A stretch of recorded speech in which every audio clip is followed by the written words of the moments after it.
hace poco, no sé, me acuerdo que, no sé cómo se llamaba el caso o la persona, pero había como matado como 80 personas y había un abogado ahí. ¿Tú crees que tú puedes defender a una persona que tú sabes que ha matado unas 5 o 10 personas? Tú, en tu caso, tú lo defenderías. Pero esa es una obligación que uno acepta. Es como es tu trabajo, tenés que hacerlo, ¿verdad? Claro, eso y tenemos que ser objetivos. ¿Cuánto estudio necesita una persona para llegar a ser lo que usted es ahora? Claro, tú primero tienes que terminar, después de high school tienes que ir a la universidad, tienes que completar una carrera de 4 años. Para entrar a la Facultad de Derecho es el LSAT, un examen donde tú básicamente te están haciendo pruebas de lógica más que todo, de análisis. ¿Su caso más difícil cuál ha sido? Wow, ese caso que me viene a la mente es un caso donde tuvimos un juicio conjurado que duró 5 semanas. 5 semanas. 5 semanas. Hola mi gente, ¿cómo estamos? Bienvenidos al podcast de López, episodio número 8. Gracias por seguirme, gracias por suscribirse, gracias por todo ese cariño y amor que me están dando. Mi gente, ahora les tengo, y como les prometí, les tengo un abogado. Escuchen esto. Con más de 15 años de experiencia, un abogado en lesiones personales, DUI, accidentes de tráfico, abogado en defensa criminal. Mi gente, él hace casi de todo. Está ayudando a la comunidad latina en el DMV y obviamente aquí más conocido como Virginia, ¿verdad? Mi gente, les tengo al abogado Pierre Preal. ¿Cómo estamos? Buenos días o saludos, buenas tardes, buenas noches a la hora que nos estén escuchando. Primero que nada, muchas gracias por invitarme a tu podcast y encantado de estar aquí y de repente poder tener la oportunidad de proveer información de mucho valor para tus seguidores. Abogado, bueno, antes de todo, pues, y siento que al principio me equivoqué un poquito con el nombre, ¿verdad? ¿Lo dije bien? Estaba cerca. Pierre Prealé. Prealé. ¿Y ese nombre de dónde viene? ¿De Francia o...? Sí, bueno, yo nací en Perú, pero el apellido es francés. Oh, sí, originalmente era Du Prealé, pero cuando llegó mi tatarabuelo a Perú, era demasiado largo, entonces decidieron cortarlo, entonces simplemente es Prealé. Wow. Abogado, bueno, antes de todo, pues quiero agradecerle por su tiempo, ¿verdad? Yo sé que es una persona muy ocupada, que pasa pues con muchos casos y pues nada, mil gracias por estar aquí en este episodio. Y un poquito de contexto para las personas que me siguen, ¿verdad? Porque son de muchas partes del mundo, de aquí, de lugares aquí de Sterling, de Virginia, de Estados Unidos. Un poquito de contexto, quién es usted, de dónde es, cómo comenzó todo esto, ¿verdad? Cómo llegó a Virginia. ¿Nos podría contar un poquito más? Sí, bueno, voy a resumir un poco mi historia porque es bastante larga y como todo inmigrante que termina aquí en Estados Unidos, todos hemos tenido una travesía, ¿verdad? Nosotros yo llegué aquí con mi familia en el año 1991. Wow. En ese año en Perú teníamos Sendero Luminoso, que es el grupo terrorista. Teníamos una inflación terrible que incluso más adelante, curiosamente, cuando estaba en la universidad, en mi libro de economía salía Perú, porque tuvimos una hiperinflación del 1.000.000%. Yo me acuerdo todavía cuando íbamos a comprar el pan, que la bolsa en la que llevabas los billetes era más grande que en la que regresabas con el pan wow. para la casa. Entonces nosotros llegamos en ese año escapando la violencia, la falta de oportunidades tal vez, y llego acá yo a los 13 años. Entonces para aquellos que son buenos en la matemática pueden sacar mi edad. Y nada, con ese sueño de llegar a cumplir ese sueño americano. Y curiosamente yo siempre quise ser abogado. E incluso cuando vivía en Perú, cuando era niño veía bastante esos shows de abogados, de estudiantes de derecho que quería. Y siempre en mi mente dije, yo quiero hacer eso. Algo de pequeño era. Sí. No como lo tradicional de un niño, ese futbolista, que doctor, que policía... Otra cosa, pero usted abogado desde pequeño. Sí, bueno, inicialmente dije voy a ser inventor, pero ya cuando inventaba cosas en papel, pero luego ya cuando empecé a ver estas series americanas, más que todo, dije, no, yo quiero hacer eso, yo quiero tener ese poder, esa habilidad de persuadir y defender a una persona frente a un juez, frente a un jurado y abogar por esa persona que de repente fue falsamente acusado o lograr que se obtenga un resultado justo. Lo más curioso es de que si yo me hubiera quedado en Perú no hubiera podido hacer eso porque no existe en los juicios con jurado en Perú. En Perú no se litiga, no tienes el derecho a contraexaminar a tus acusadores, etcétera. Es todo por papel. En cambio aquí sí tienes tú esa oportunidad de enfrentar a los testigos en tu contra, hacerles preguntas, etcétera. Entonces llegamos aquí, yo obviamente llegué en la escuela intermedia y fue de verdad como todos de repente hemos experimentado, no sé tú a qué edad viniste, pero llegar a los 13 años a un país distinto, yo era gordo, usaba anteojos, entonces ya te puedes imaginar, era una presa fácil para los bullies. No, y te creo, imagínate, yo vine de 10 años y aparte yo también era gordo. Bueno, sigo un poco gordo, ¿verdad? Pero es verdad, y aparte del idioma, brother, eso debe ser, bueno, sí. Claro, yo tuve la suerte de haber tomado clases de inglés, pero igual no es lo mismo. Claro, no es lo mismo. Incluso hablando el inglés, lo hablas con un acento. Entonces, un poco gordo, anteojos, hablando con acento, imagínate, y séptimo grado, y donde había un nivel de inmadurez que yo notaba en los niños a comparación de los que yo estaba acostumbrado. Y bueno, eso fue difícil. Y vi hasta cierta parte en high school también, llegué a tener un miedo de incluso dar presentaciones en frente de la clase. Y mucha parte de tu nota normalmente son estos proyectos, estas presentaciones.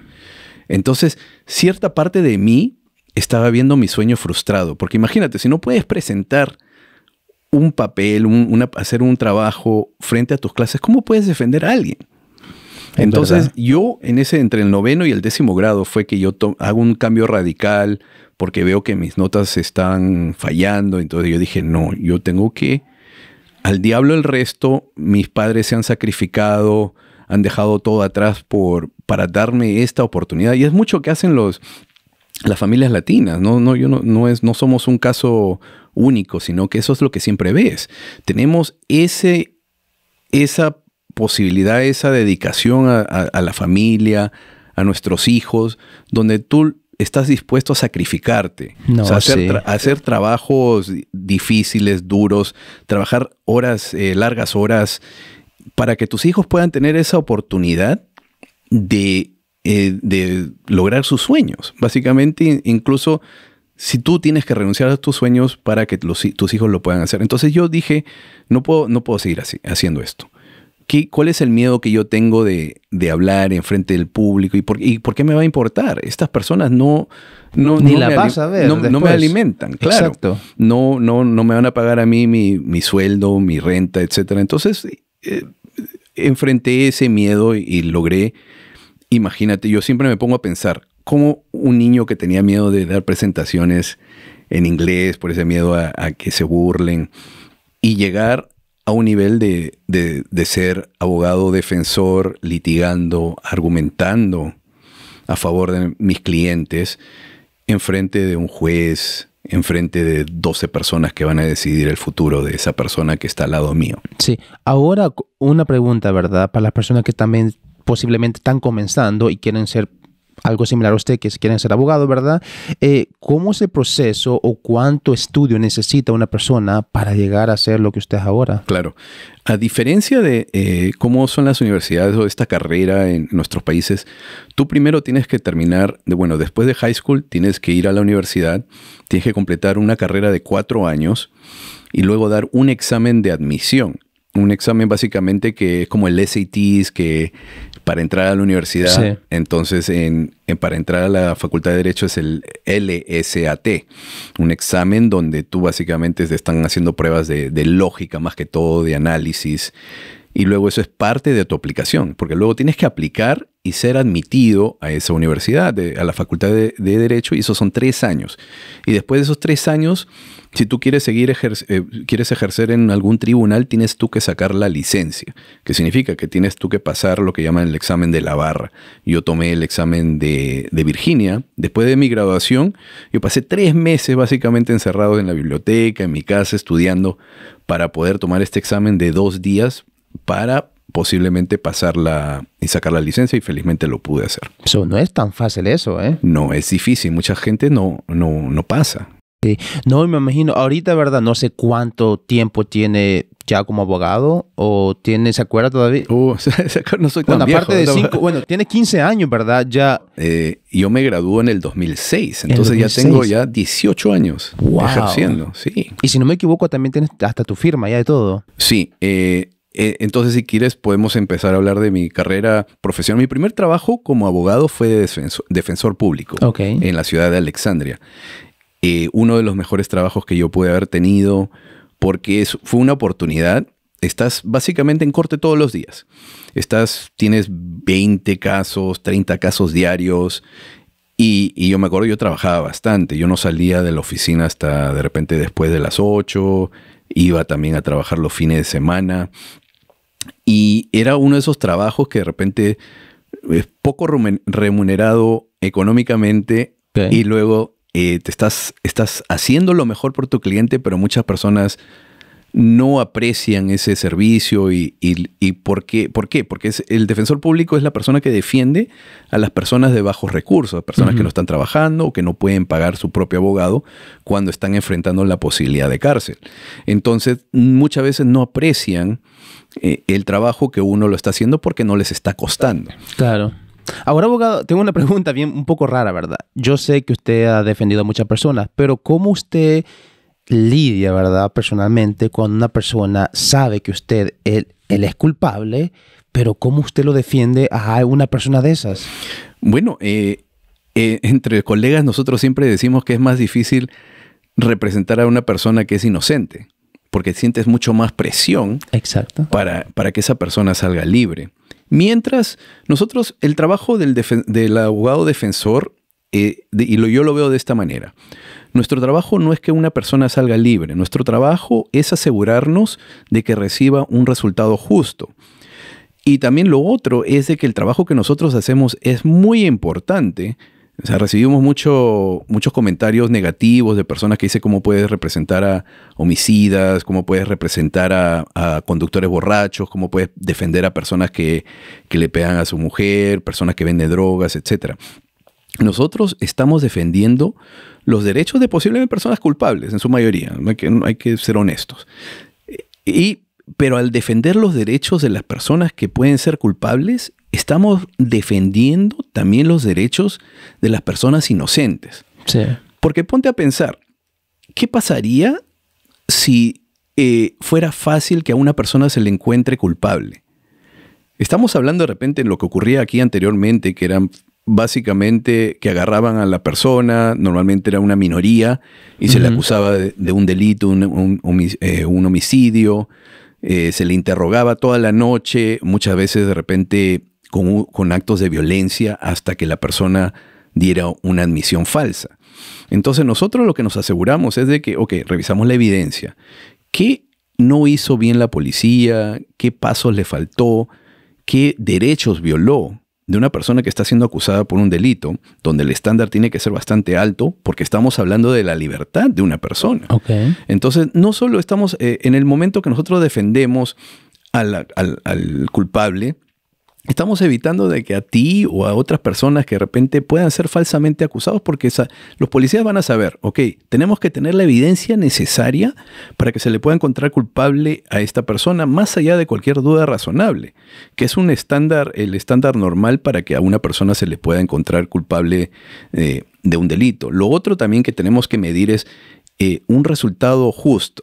Porque hay personas que sí manejan bajo la influencia de alcohol o drogas, que cometen de repente una agresión, etc. Pero si vemos su récord, es justo de que esta persona posiblemente pueda perder su trabajo, una manera de proveer para su familia por un error que cometió de repente. Eso tenemos que asegurarnos también, y eso también es parte de nuestro trabajo. Muchas veces no es que a una persona se le salga inocente o no culpable, sino de asegurarnos que el resultado, la condena, la sentencia sea igual o proporcional al delito que se ha cometido, y también teniendo en cuenta a la persona en sí. ¿Qué es lo que tiene que perder? ¿Cuáles son sus antecedentes? Etcétera. Sí, verdad. Ahora yo me estoy fijando que, bueno, pues en la historia de Estados Unidos, pues sí, todo el mundo ha habido muchos casos, ¿verdad? Pero a veces yo pienso, ¿verdad? Cómo hay abogados que defienden a personas que han matado a cientos de... Por ejemplo, había hace poco, no sé, me acuerdo que, no sé cómo se llamaba el caso o la persona, pero había como matado como 80 personas y había un abogado ahí.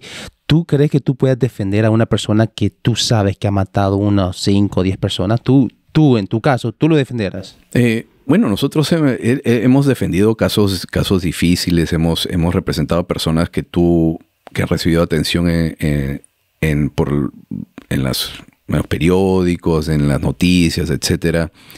Pero esa es una obligación que uno acepta. Es es tu trabajo, tenés que hacerlo, ¿verdad? Claro, eso es. Y tenemos que ser objetivos en el momento. Si estamos nosotros en la capacidad de defender a alguien, y vuelvo a lo mismo que te decía antes, de que nuestro trabajo es asegurarnos de que las autoridades hayan seguido los procedimientos, que no hayan violado los derechos del acusado, porque así estamos protegiendo los derechos de la comunidad en general también. Sí.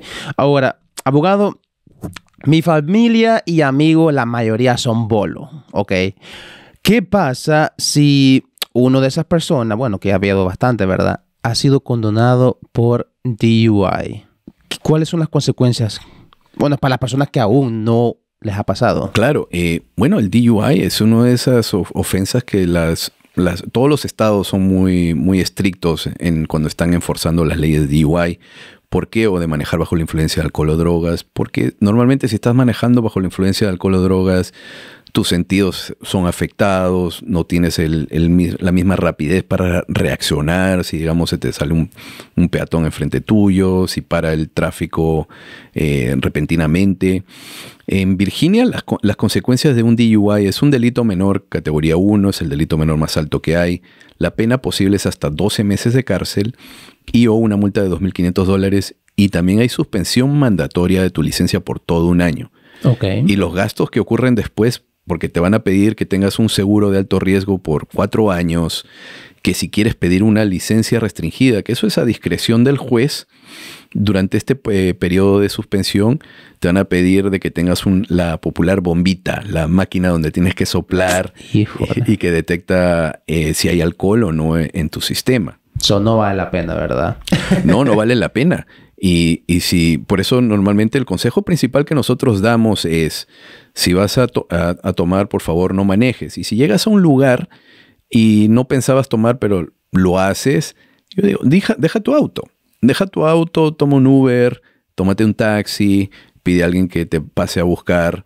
Porque el gasto al final está en promedio. Una persona con un DUI, el gasto puede ser entre $10,000 a $15,000. Imagínate. Entre gastos legales y el costo del seguro, etcétera, sí, adicionales. Eso es algo que mucho más barato te va a salir el Uber. Y sabes, perdón que te interrumpa, será... Bueno, yo pienso, ¿verdad?, que aquí en la área, ¿verdad?, o no sé cómo son las estadísticas, la mayoría que yo veo que pasa de esos casos son la comunidad latina. Tú que ahora es abogado, ¿cuál es el porcentaje más alto que tú ves que las personas andan manejando así como borrachas, digamos, ¿verdad? Cuando dices de porcentaje hablas de... Como de exacto. Bueno, el latino, lastimosamente, sí, tiene un índice bastante alto ese es uno de los casos más comunes que nosotros vemos en la comunidad latina.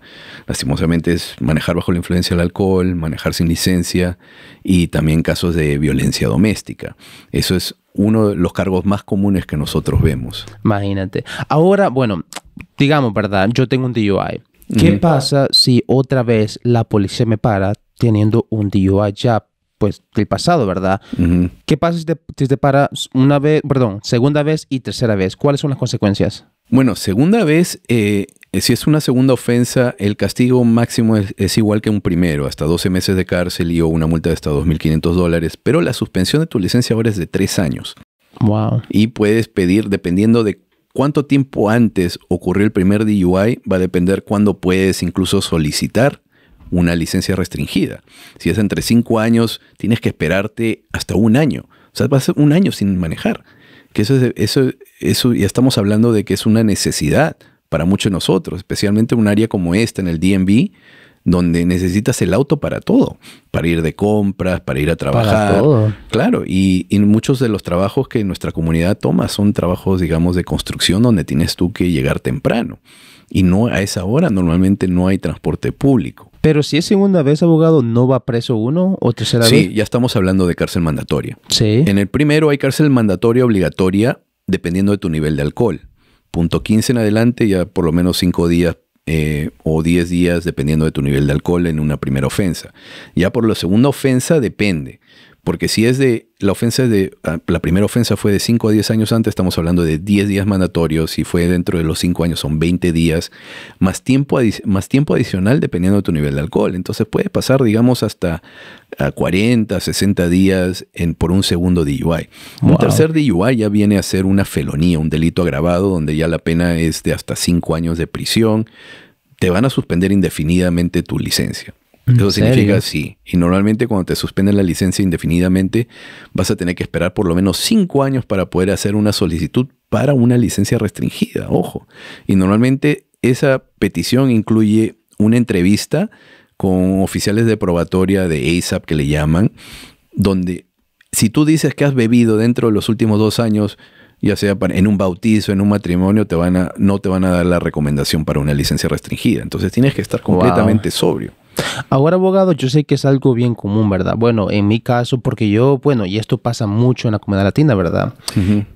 Por ejemplo, yo voy manejando, tengo un accidente o voy borracho, lo que sea, ¿verdad? Y lo primero que hacemos es intentar, bueno, aparte de llamar a 911, Uh-huh.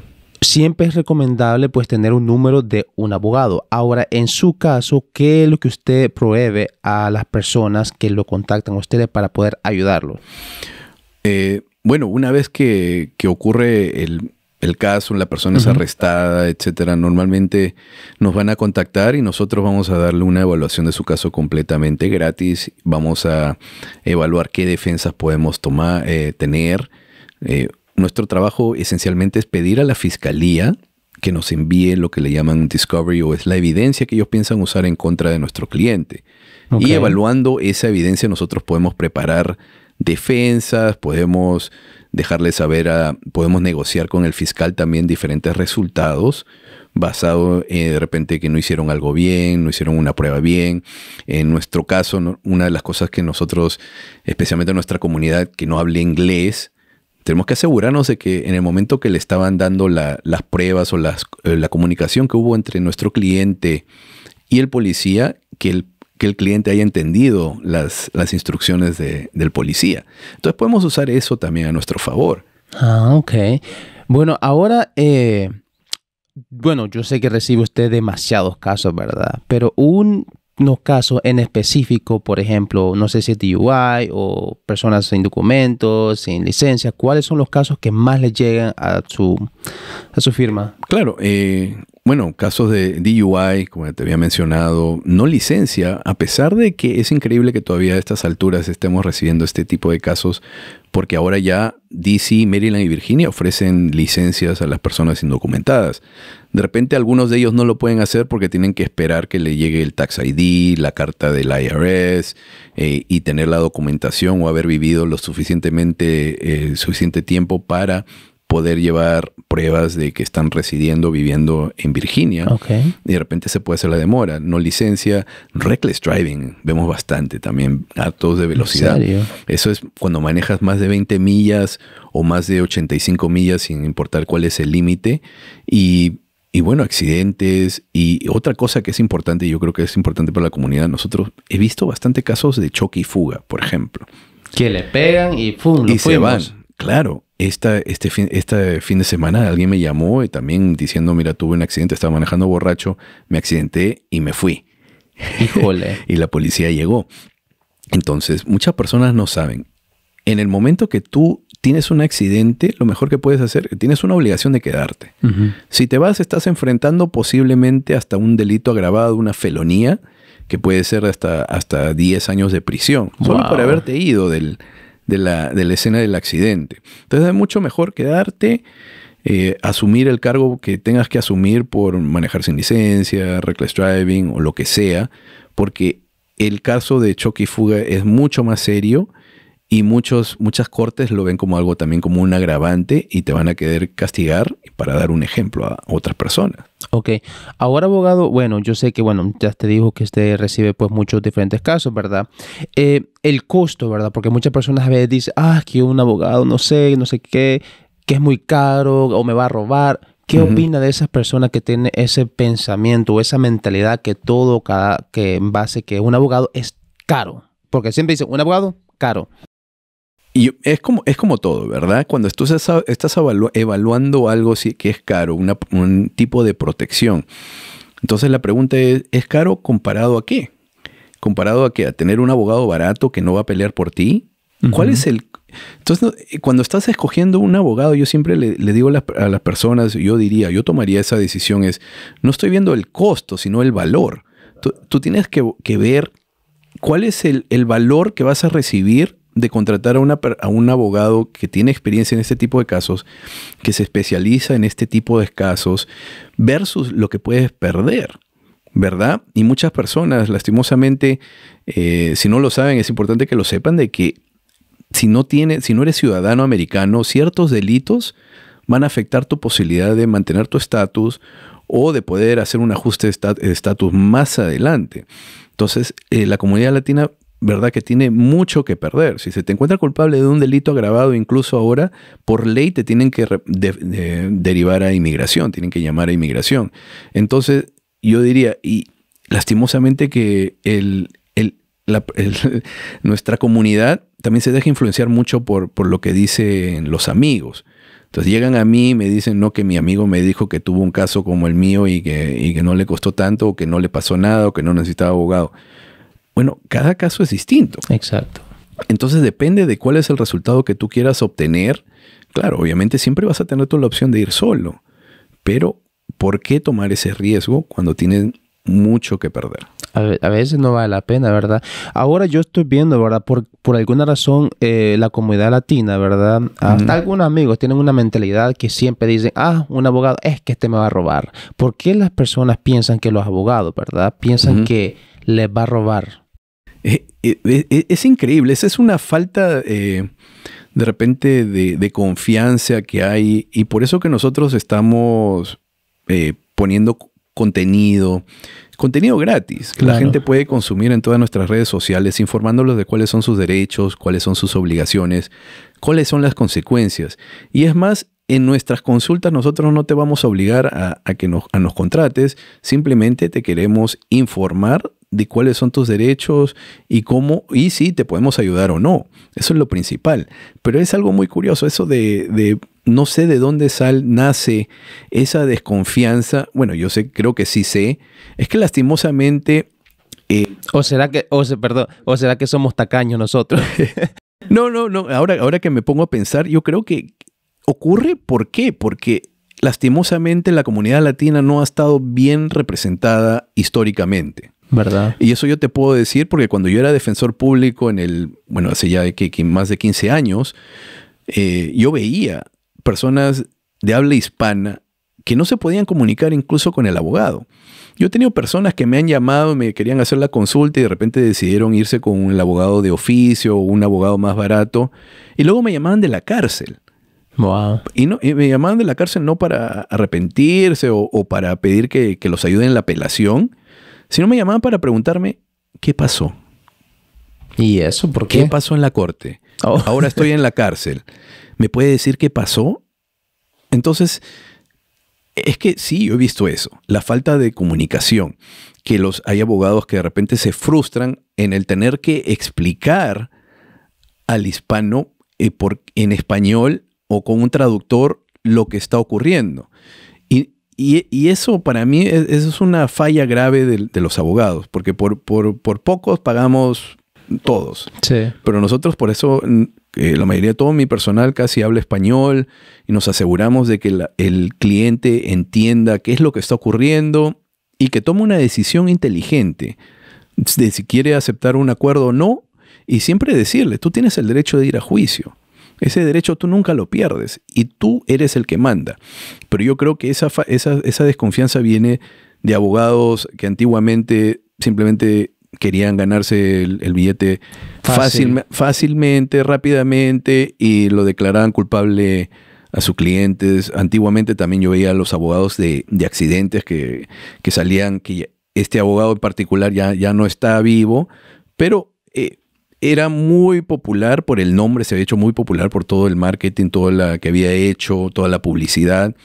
Pero a mí me llamaban sus clientes a decirme, mira, este abogado me está cobrando este porcentaje, que es mucho más alto que lo cobran comúnmente abogados de accidentes, y no ha hecho nada. No solo eso, sino que tenía una reputación de no pelear los casos, de no ir a juicio, y eso las aseguradoras lo saben. Ellos tienen una base de datos donde ven qué abogados están yendo a juicio, y a los abogados que no, a esos abogados se le da la oferta mínima. Pero estos abogados entonces lo que hacen es ganan en volumen y resuelven esos casos por, como se dice, por una miseria, simplemente porque ellos ganan por volumen y sin pensar de que ese es el único caso del cliente. Sí. O sea, el abogado tiene 100, 200, 300 casos, pero el cliente solo tiene uno. Y no le está haciendo un favor al cliente. Sí, la verdad. Ahora tengo una pregunta, ¿verdad? Y esto es más personal. Digamos, ¿verdad? Que yo voy caminando en la calle y de repente pasa un loco, me pega, ¡pum! Como persona, yo, la verdad, aparte de llamar al 911 que me estoy muriendo, o si es que me llaman, ¿qué es lo primero o qué les recomienda a una persona que debe hacer en un caso de una lesión personal? Bueno, el ejemplo que tú das, estamos hablando de un crimen que se comete. Okay. Digamos, a una persona que quiere recuperar por sus lesiones, nunca le va a convenir decir de que alguien lo hizo intencionalmente. Okay. Porque decir me echó el carro a propósito no te ayuda en tu caso de lesiones personales. Ok. Es porque lo que cubren las aseguradoras cubren cuando ocurre negligencia. ¿Qué significa eso? Que tú tienes una obligación de prestar atención como conductor, digamos, si te distraíste, estabas en el teléfono, o miraste hasta abajo, se te cayó algo, no prestaste atención, te subiste, digamos, a la vereda y te chocan. En esa instancia sí te cubre el seguro por todas tus lesiones personales. Por ejemplo, lastimosamente, si alguien toma tu vehículo sin permiso o roban un vehículo y te chocan con un vehículo robado, muchas veces tú no vas a tener protección porque el contrato que tú tienes con la aseguradora te cubre a ti solo por actos de negligencia, que hiciste algo mal, que te distrajiste, pero no por actos intencionales. Por actos intencionales tú puedes demandar directamente a la persona que te agredió. En tu ejemplo, un loco, lo puedes demandar al loco. Okay. Pero, siendo realista, ¿cuál es la posibilidad de que el loco tenga los fondos para pagar por tus daños? Sí, eso me preguntaba. ¿Qué pasa si la persona que iba conduciendo me pega, ¿verdad? O le pega a un ser querido mío y no tiene cómo pagarla. ¿Qué pasa en ese caso? Y esa es una excelente pregunta. ¿Por qué? Porque en esa instancia estamos hablando de que tú puedes usar tu propio seguro para que te paguen por lesiones en instancias donde la otra persona no tiene seguro o la cobertura de ese seguro es la mínima, que lastimosamente también es un problema que nuestra comunidad comete. En el momento de comprar seguro, lo único que les interesa es lo más barato. Lo más barato. Y los agentes de seguro también no les están haciendo un favor, sino que se están interesando más en hacer la venta que es de verdad preocuparse por el cliente. Entonces lo que yo recomiendo siempre es en el momento que tú compras un seguro, ver la póliza y decir, ¿qué pasaría si alguien me choca? ¿Y qué pasaría si alguien sin seguro me choca? $25,000 o $30,000, que ahora es el mínimo en Virginia, ¿es suficiente para mí? No. Ahora Virginia está pidiendo, si tienes seguro, que tienes tú la cobertura de motorista no asegurado, que es bueno, pero lo mínimo también va a ser $30,000. Y eso aplica incluso en casos de choque y fuga, que significa que si alguien te choca y se da la fuga, igual tú puedes recuperar con tu propio seguro. Ajá. Entonces es importante tener esa cobertura de motorista no asegurado y no solo tenerla, sino asegurarte de que tú tengas el límite indicado. Digamos, algo te pasa a ti. Digamos, no puedes hacer contenido, no puedes hacer... los videos. Claro. Entonces, tienes que asegurarte de que tengas la cobertura adecuada. Abogado, su caso más difícil, ¿cuál ha sido? Wow. Ese caso que me viene a la mente es un caso donde tuvimos un juicio conjurado que duró 5 semanas. 5 semanas. 5 semanas. Y el caso, bueno, estuvo en las noticias, en todos lados, porque el caso era muy particular en el sentido de, ¿por qué? Porque el acusado era abogado. Ok. Se estaba defendiendo a un abogado. Sí, un abogado, había sido un abogado, pero en el ejército. Era un veterano. Y es joven, sino que le dieron de alta por problemas médicos y estaba casado con una abogada también, que ella sí trabajaba para un estudio de abogados en Arlington, Virginia. Okay. ¿Y qué ocurre? A la esposa la despiden y luego mi cliente se presenta un par de semanas después en la casa de uno de los socios, de los dueños de la práctica del estudio, y los tiene rehenes a él y a su esposa. Wow. O sea, los amarra y todo, y antes de irse hay un disparo, una persona sale herida, acuchilla al socio, al ex jefe de su esposa, y se va. Y llegó vestido así como Indiana Jones, con el saco, el gorro. Diablos? Y luego adentro hay un periodo de interrogación donde empieza a preguntarle cuáles son los lazos de este abogado del ex jefe de la esposa con los narcos mexicanos. Empieza a buscar en la computadora. Y la razón por la cual también es difícil, porque nosotros determinamos, yo y parte de los otros abogados que llevamos el caso, de que había una indicación de que de repente había problemas mentales. Entonces nosotros tratamos de usar una defensa innovadora de que básicamente alegando de que la medicina que le habían dado en el hospital de veteranos podría haber afectado una manera de pensar y de distinguir lo que es de verdad versus lo que es falso. Wow. Al final perdimos ese caso y es difícil porque lo sentenciaron a 2 cadenas perpetuas, imagínate. ¿En serio? Porque una no es suficiente, más 85 años por todos los delitos del cual se le acusaban. Y es triste el resultado porque nosotros llegamos a conectarnos con los padres de esta persona, del cliente, y personas humildes, de clase trabajadora, y es lamentable, de verdad. Hay resultados, hay casos que te afectan y te impactan, y eso fue uno de esos casos de verdad, porque trabajamos muy duro. Fueron casi 2 años que duraron la preparación llegando. Me imagino que hasta pesadillas tenía de ese caso, ¿eh? Bueno, sí, cuando podíamos dormir, sí. Es verdad. Sí. Wow.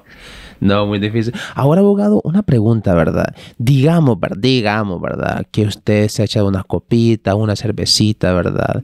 Lo para la policía, sospechan que está tomado.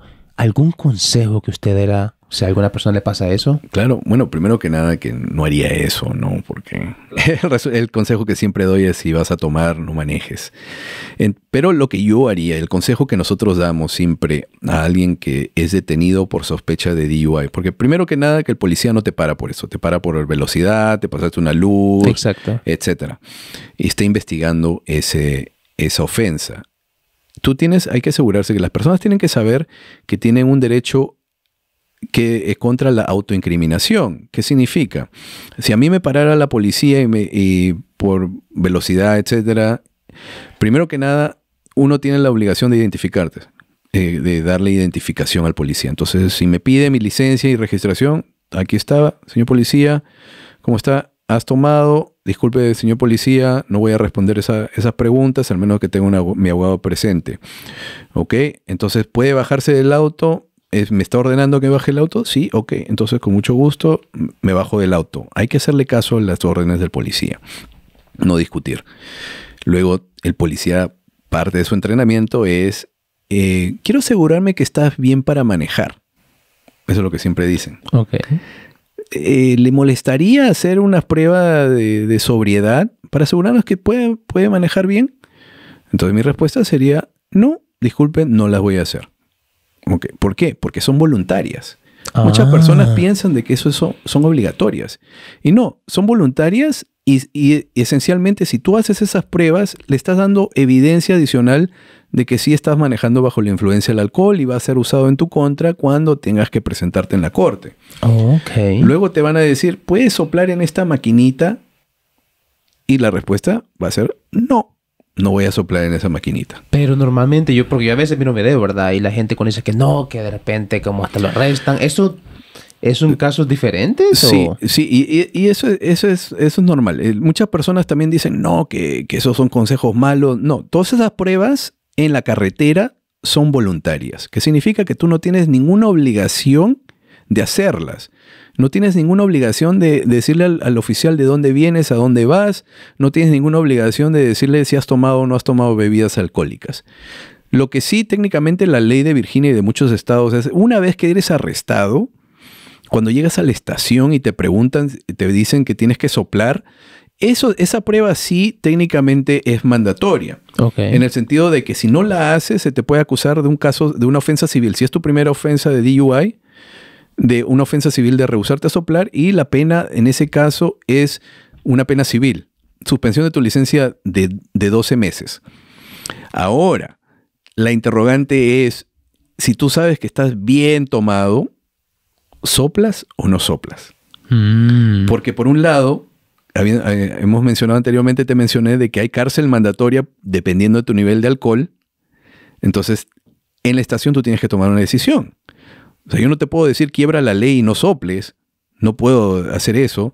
Pero yo creo que una persona no estaría fuera de lo normal preguntarme, ok, si no soplo, me enfrento a que me suspendan mi licencia civilmente por 12 meses.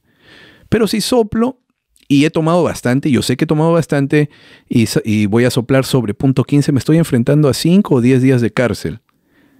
Entonces ahí es donde la persona tiene que tomar esa decisión. Ah, ok. Ahora, una pregunta. Bueno, yo solo soy pregunta, ¿verdad? Digamos, ¿verdad? ¿Cuál es, digamos, uno de los problemas o errores que comete la persona, digamos, que chocan? Digamos que tienen un accidente. Porque lo más común que hace la persona es que, ok, agarran su información, tal vez ni toman fotos, ni llaman a la policía. ¿Cuáles son los errores más frecuentes que usted ha escuchado y también qué recomienda que las personas hagan, ¿verdad? Si les bueno, sí, creo que la pregunta debe ser es si te han chocado, ¿verdad? Uh-huh. Entonces, si te chocan, los errores más comunes son los siguientes. Primero que nada, no llamar a la policía para que haga un reporte del accidente. Es muy importante. Nosotros siempre decimos, el reporte del policía es tu mejor aliado. ¿Por qué? Porque nosotros lo hemos vivido y en la comunidad latina es muy frecuente eso de arreglemos entre nosotros. Eso hasta yo lo he hecho, la verdad. A mí me ha pasado. A mí, como, bueno, antes de ser abogado, era joven, en un carril me choca un taxista por la parte de atrás, donde el tráfico completamente detenido. Nosotros nos orillamos, llamamos a los seguros a reportarlo, pero yo no tomé fotos, no tomé videos. Este es el otro error, es no documentar, no tomar videos, no tomar fotos del accidente, los daños, para específicamente mostrando la posición de los vehículos. Uh-huh. ¿Por qué? Y me enteré que al día siguiente, cuando yo llamo a la aseguranza de este taxista para reportar el accidente y decirle que tienen que pagar por los daños a mi vehículo, que felizmente no fueron mayores, la persona de la aseguradora me dice: no, nuestro cliente dice que usted fue el que lo chocó. Imagínate. Y luego, antes de joven, tuve un accidente, choqué y tuvimos ese arreglo, entre comillas, para no llamar a los seguros. Y luego más adelante me llamó la aseguradora diciendo que están reportando los daños, como queriendo ganar más dinero. Wow. Felizmente que esa persona nunca se comunicó con el seguro, etcétera. Pero ese es el error número uno, no llamar a la policía para hacer ese reporte. El segundo error es lo que te había mencionado, de no tomar la información, no tomar fotos, no tomar videos. La posición de los vehículos es muy importante. El otro sería no ir al hospital. Ese es muy grande. ¿Por qué? Sí. Porque el no ir al hospital va con el primero, porque ahora la policía está tan ocupada que al menos de que alguien sea transportado al hospital no te van a hacer ese reporte. Wow, eso no sabía. Y en el momento de ir de tratar de negociar o resolver tu caso, la aseguradora va a decir, nuestro cliente dice que tu cliente tuvo la culpa. Uh-huh. ¿Y por qué? Porque no hay un reporte. Pero si alguien es transportado al hospital, el policía tiene que preparar ese reporte del accidente. Y hay otra razón también para ir al hospital. Necesitas evaluarte porque no sabes los daños que de verdad has sufrido después que te ha chocado un vehículo. Y eso también nos ayuda, o te ayuda a la persona, a probar de que hay una conexión entre el accidente y los daños que tú has sufrido. Porque si no vas al hospital, no te haces ver, y de ahí 2 semanas, 3 semanas después tú dices, ahora sí me está doliendo la espalda.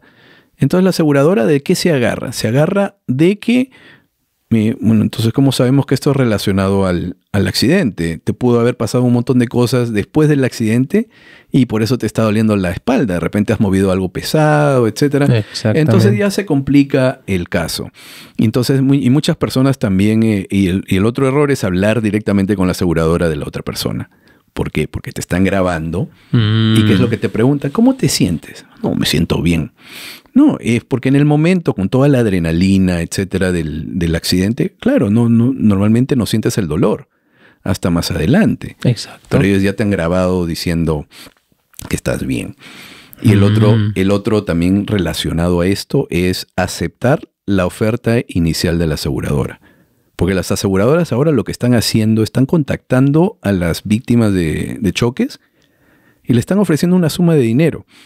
Digamos, yo te choco a ti, mi aseguradora te llama y te dice, mira, ¿cómo te sientes? No, creo que estoy bien, pero voy a ir a chequearme de todas maneras. Ok, mira, si tú firmas aquí, te vamos a mandar un documento, te vamos a mandar $500 y nos vamos a encargar de pagarte todos tus gastos médicos. Entonces, para muchas personas $500 es bastante dinero, sí, ¿verdad? La verdad, sí. Pero lo que no saben es que el valor de su caso es mucho mayor y las aseguradoras lo saben porque tienen las computadoras que calculan cuál es el valor real de ese caso y ellos ofrecen una miseria. Y también sobre los gastos médicos. Lo que no saben las personas es de que en el momento que te mandan el cheque por tus $500, tú firmas, estás renunciando a tratar de recuperar más y de ahí en letras pequeñas te dicen, te vamos a cubrir tus gastos médicos hasta $5,000, digamos. Ok. Y si tú tienes que ir al hospital, esos $5,000 se van en un par de horas. Porque el gasto de la sala de emergencia, el gasto del hospital. Y esos biles son... Claro. Y de ahí lo que pasa es de que tú vas a ser responsable por esos gastos médicos porque ya esencialmente has renunciado a recuperar más dinero o recuperar el dinero que te mereces al firmar tú ese documento, al depositar ese cheque de la aseguradora. Así que nosotros siempre decimos, antes de hablar con la aseguradora, llámanos a nosotros, llama al abogado y dejar que el abogado se encargue de esa comunicación. Ok. Digamos, ¿verdad? Me para la policía. El policía me dice, hey, quiero checar tu carro. ¿Uno le puede decir, no puedes? ¿O tiene el derecho el policía de meterse al carro y checar todo? En ese proceso, ¿qué se puede hacer? Bueno, tú tienes un derecho a tu privacidad y tú tienes el derecho de decirle al oficial, disculpe, al menos de que tengas causa probable o una orden de cateo. Esas son las únicas excepciones. Causa probable, digamos que te para y tienes ahí tu bolsa de drogas a simple vista o tus armas, que entonces eso le puede dar un derecho al oficial a hacer un cateo, una revisión de tu vehículo. O si ya eres sospechoso, si llegan a tu casa y te piden, podemos revisar, que nos han dicho, hemos escuchado que de acá en esta casa se vende drogas. Tú no, al menos de que tengan una orden firmada por un magistrado o por un juez, una orden de cateo, tú tienes todo el derecho de decirle, no, disculpen, no pueden pasar, no pueden buscarme. Entonces, si me para por ahí por una luz o algo bien pequeño y me dice que quiere checar el carro, le puedo decir que no. Claro, tú tienes todo el derecho de decirle no, me puedo ir o incluso decirle, me vas a dar un ticket por la luz o me puedo ir. Y te dice que no, entonces ya es en esa instancia ya es una detención ilegal. Ok.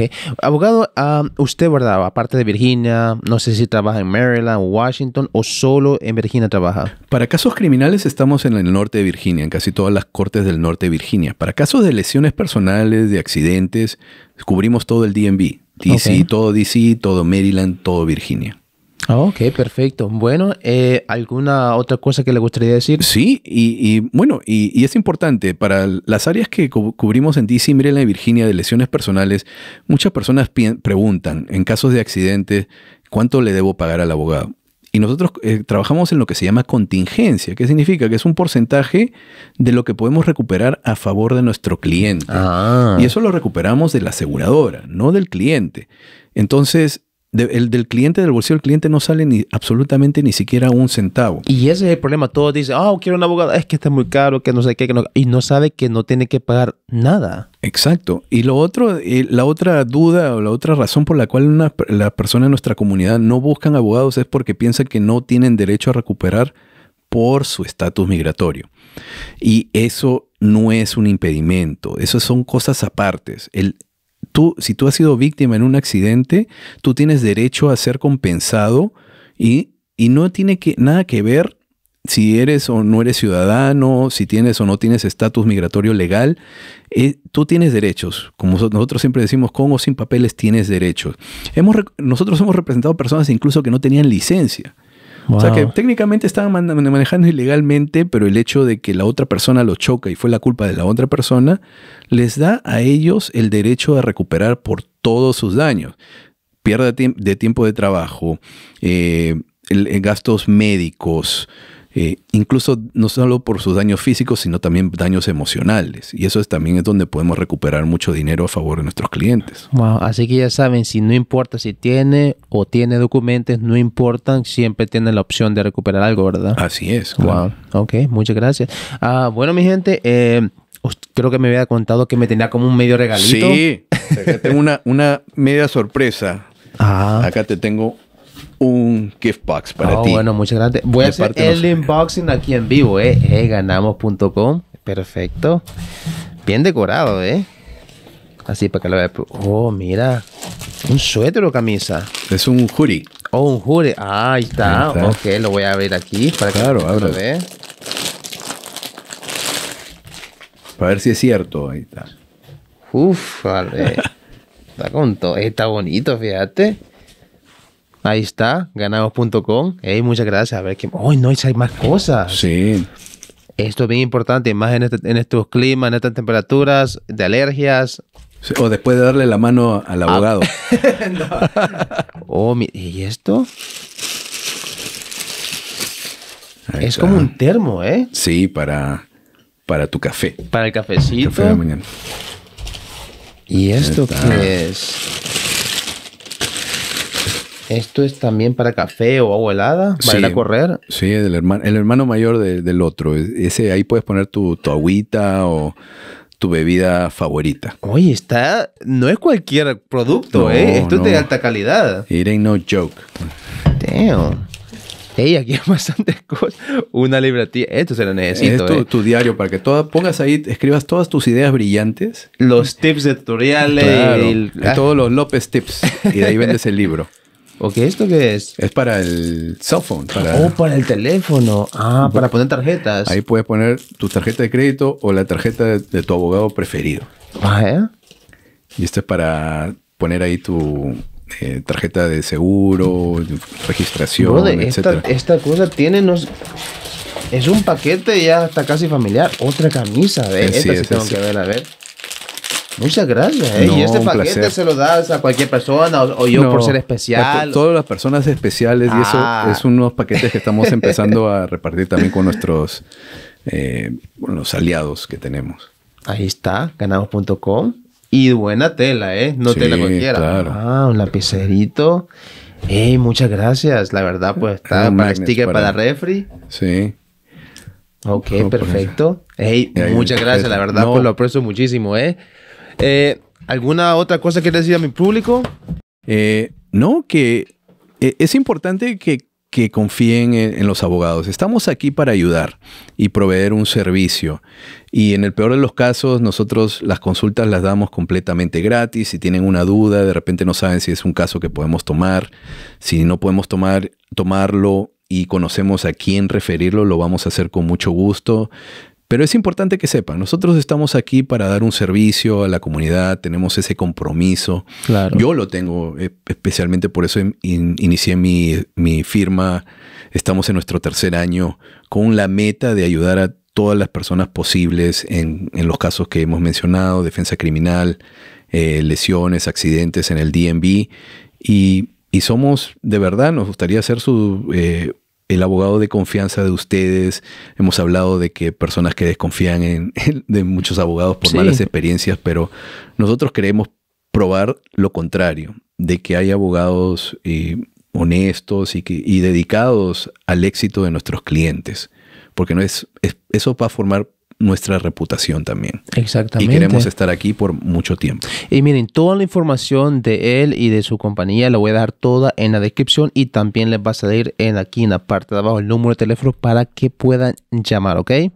Así que, abogado, un placer, es un honor y la verdad pues lo aprecio mucho por su tiempo. Así que, mi gente, los vemos. Hasta la próxima. Chao. Chao.